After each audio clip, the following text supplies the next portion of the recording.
লালমনিরহাটে শাকিল নামে ১০ বছর বয়সী এক মাদ্রাসা শিক্ষার্থীর মরদেহ সেপটিক ট্যাঙ্ক থেকে উদ্ধার করেছে পুলিশ।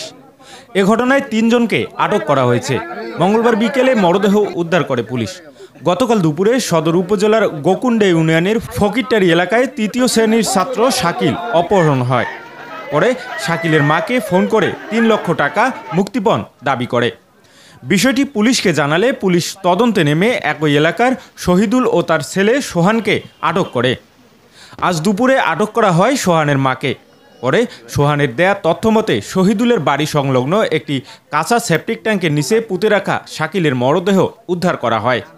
গত 10 মার্চ 2025 তারিখে রাতে এক মহিলা মোসাম্মদ জয়নব উনি আমাদের থানায় এসে অভিযোগ করেন যে ওনার ছেলেকে খুঁজে পাওয়া যাচ্ছে না এবং মুক্তিপণ দাবি করা হয়েছে।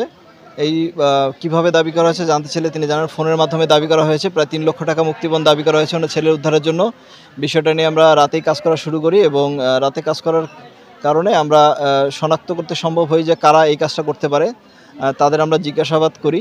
জিজ্ঞাসাবাদ করার মাধ্যমে তাদের দেয়া তথ্যের সূত্রের ভিত্তিতে গোকুণ্ডা ইউনিয়নের রতিপুর ফকিরটারি গ্রামে এখানে আমরা যাকে আমরা জিজ্ঞাসাবাদ করেছিলাম তার বাসার পিছনে সেপটিক ট্যাঙ্কে নতুন তৈরি করা সেপটিক ট্যাঙ্কের গর্তের প্রায় 5 ফিট নিচে থেকে একটি 9-10 বছরের শিশু ছেলে তার নাম শাকিল, তাকে উদ্ধার করতে সক্ষম হই। আমরা লাশ যথাযথ মর্যাদায় এবং আমাদের আইনি প্রক্রিয়ায় লাশ নিয়েছি। লাইনে আইনি পরবর্তী প্রক্রিয়া চলমান থাকবে এবং আমাদের তদন্ত কার্য চলমান থাকবে।